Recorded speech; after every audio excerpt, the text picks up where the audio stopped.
ở trên chốn phụ mà chỉ chốn cần.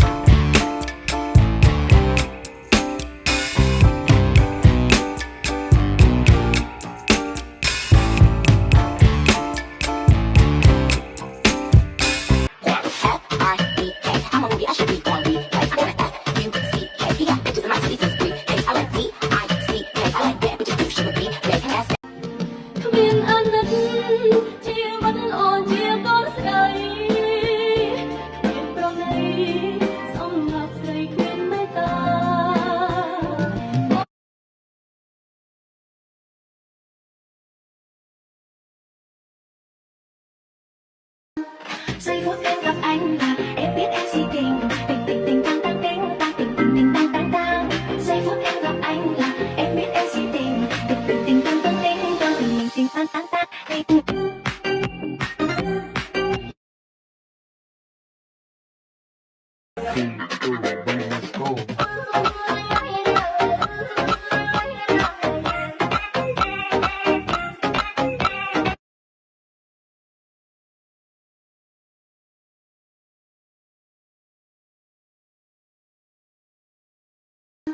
Giây phút em gặp anh là em biết em si tình, tình tình tình tăng tăng tình tăng tình tình tình tăng tăng tăng. Giây phút em gặp anh là em biết em si tình, tình tình tình tăng tăng tình tăng tình tình tình tăng tăng tăng.